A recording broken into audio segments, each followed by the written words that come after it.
ذی الحجہ میں کون سے دن روزہ رکھنا حرام ہے؟ ذی الحجہ کے مہینے میں ایام 20 کے روزے کب رکھیں گے؟ سنا ہے کہ 13 ذی الحجہ کا روزہ نہیں ہوتا۔ مریم خان: جی بالکل نہیں ہوتا۔ 10، 11، 12 اور 13 یہ 4 روزے ذی الحجہ میں حرام ہیں۔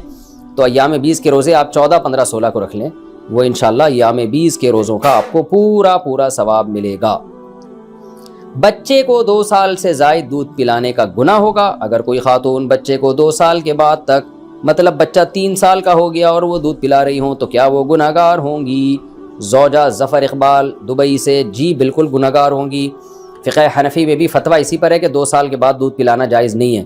تو بچہ جب 2 سال کا، اسلامی لحاظ سے 2 سال کا ہو جائے تو اس سے پہلے دودھ بند کرانا لازم ہے۔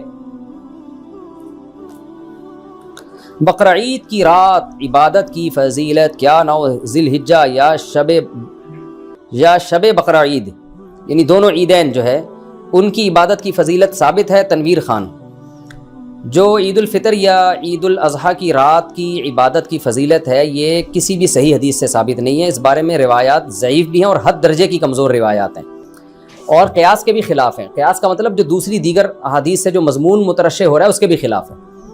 مثال کے طور پر جب رمضان ختم ہوتا ہے تو اپنے تمام لوازمات کے ساتھ ختم ہوتا ہے۔ رمضان کی دن کی جب روزہ ختم ہو گیا تو رات کی جو عبادت کی الگ سے فضیلت تھی وہ بھی ختم ہو گئی۔ اور اسلام میں تو دن جو ہے، رات جو ہے وہ دن کے تابع ہوتی ہے، تو اس کا بھی تقاضا یہ ہے کہ عید کی جو رات ہے وہ دن کے تابع ہو۔ تو عید کا دن جب عبادت کا دن نہیں ہے، کوئی عبادت کرے تو اچھی بات ہے، وہ تو کبھی بھی کر سکتا ہے، لیکن وہ الگ سے کوئی فضیلت نہیں ہے، تو ایسے ہی رات کی بھی فضیلت نہیں ہوگی۔ اور ویسے بھی جب عید کی رات کو آپ عبادت کثرت سے کریں گے تو پھر عید کا دن جو صبح قربانی کرنی ہے اور جو ایک سیلیبریٹ کرنا ہے، اس دن کو جو منانا ہے، وہ بھی آپ کے لیے مشکل ہوگا۔ تو اس بارے میں احسن الفتاویٰ میں حضرت مفتی رشید احمد صاحب رحمہ اللہ تعالیٰ کا بڑا مدلل رسالہ موجود ہے۔ اس میں انہوں نے دلائل سے یہی ثابت کیا ہے کہ عیدین کی رات کی جو فضیلت ہے وہ ثابت نہیں ہے، لہذا اس کو سنت سمجھنا ٹھیک نہیں ہے، اس کی فضیلت بیان کرنا ٹھیک نہیں ہے، چاہے وہ بقرعید ہو چاہے وہ عید الفطر ہو۔ لیکن بہرحال مسئلہ اختلافی ہے، اگر کوئی عالم اس کی فضیلت کا قائل ہے تو ہم اس کو بدعتی نہیں کہیں گے، بلکہ یہ کہیں گے ان کا اس مسئلے میں اختلاف ہے۔ تو جو ہماری رائے تھی وہ ہم نے آپ کے سامنے پیش کر دی۔ اگر کسی کی رائے اس کے خلاف ہو تو بھی ٹھیک ہے، وہ کوئی عام آدمی کو اس کی رائے سمجھ میں آتی ہے، ان کی رائے پر عمل کر لے، لیکن علماء کے خلاف زبان درازی کرنا اختلافی مسائل میں کہ ابے ان کو تو کچھ پتہ ہی نہیں ہے، ابے ان کو کیا پتہ حدیث کا، ابے یہ بدعتی ہیں، ابے یہ مفتی طارق مسعود جو ہے نا یہ ایک نئے مسئلے لا رہا ہے، تو یہ یا کسی اور بڑے عالم پر آپ اعتراض شروع کر دیں، ہم تو چھوٹے آدمی ہیں، تو یہ طریقہ ٹھیک نہیں ہے۔ اختلاف کو اختلاف کی حد تک ہی رکھنا چاہیے۔ تو ہماری رائے یہی ہے کہ عیدین کی جو رات کی عبادت ہے وہ کسی مستند روایت سے ثابت نہیں ہے۔ بعض لوگ کہتے ہیں جی فضائل میں ضعیف حدیثیں بھی چلتی ہیں، ٹھیک ہے چلتی ہیں، پہلے صحیح حدیث سے اصل تو صحیح حدیث سے ثابت ہو نا، ایک چیز کی اصل صحیح حدیث سے ثابت ہو، اس کی پھر اضافی فضیلت ضعیف حدیث سے ثابت کی جا سکتی ہے، یعنی اس میں بیان کی جا سکتی ہے۔ لیکن ایک چیز کی اصل ہی جب صحیح حدیث سے ثابت نہیں ہے تو اصل ثابت کرنے کے لیے آپ ضعیف حدیث کا سہارا نہیں لے سکتے۔ اچھا بھائی، عید میں والدین وغیرہ سے جھک کر ملنا، بعض لوگ عید وغیرہ کے موقع پر کسی بڑے مثلاً والدین سے ملتے وقت جھک جاتے ہیں، کیا یہ جھکنا جائز ہے؟ محمد فہد نواز ضلع اسماعیل خان سے: کسی کے سامنے بھی جھکنا یہ جائز نہیں ہے، چاہے والدین ہو یا کوئی اور ہو۔ البتہ سلام کے لیے جب آپ ہاتھ چومنے کے لیے یا گلے ملنے کے لیے وہ خود بخود آٹومیٹیکلی انسان تھوڑا سا جھک جاتا ہے، وہ جائز ہے۔ تو عید کے موقع ہو یا بغیر کوئی موقع ہو، عید کے علاوہ سجدہ کی بھی، یہ بھی جھکنا جو ہے یہ بھی ایک قسم کا سجدہ ہی کہلاتا ہے، تو یہ اللہ کے علاوہ کسی کے سامنے جائز نہیں ہے۔ البتہ تواضع کرتے وقت جو انسان ایسے تھوڑا سا ٹھٹھر سا جاتا ہے وہ ٹھیک ہے، تو اس میں آٹومیٹیکلی تھوڑا سا انحنا ہو جاتا ہے۔ انحنا کا مطلب تھوڑا سا جھکاؤ پیدا ہو جاتا ہے، وہ جھکاؤ وہ جھکنے کی نیت سے نہیں ہوتا، وہ ویسے جب آپ کسی سے گردن کی یوں کر کے ملتے ہیں تو وہ آٹومیٹیکلی ایسا ہو جاتا ہے، وہ اس جھکنے میں داخل نہیں ہے۔ تو وہ ماں باپ کے ساتھ بھی ہو سکتا ہے۔ عقیقے کے جانور کی کیا شرائط ہیں؟ بچوں کا عقیقہ کرنے کے لیے جانور کی کیا شرائط ہیں؟ کیا 2 بچوں کا عقیقہ بڑے جانور سے ہو سکتا ہے؟ لیکن جمہور فقہا تو اسی کے قائل ہیں کہ عقیقے کے جانور کی وہی شرائط ہیں جو قربانی کے جانور کی ہیں، لیکن مفتی رشید احمد صاحب رحمہ اللہ اس کے قائل تھے کہ عقیقہ چونکہ مستحب عمل ہے، کوئی فرض واجب تو ہے نہیں، تو اس میں اگر کوئی جانور کھیرا جانور بھی لے آیا، یعنی وہ جانور جو 2 سال کا نہیں ہوا، وہ گائے یا وہ بکرا جو 1 سال کا نہیں ہوا، تو اس کی بھی قربانی ہو جائے گی عقیقے میں۔ لیکن کوئی احتیاط پر عمل کرنا چاہے تو احتیاط یہی ہے کہ عقیقے میں بھی وہی جانور ہو جو قربانی میں ہوتا ہے، یعنی بکرا کم از کم 1 سال کا، دمبا موٹا تازہ ہو تو 6 مہینے کا، اور گائے جو ہے 2 سال کی، تو عقیقے میں بھی یہی کر لینا چاہیے۔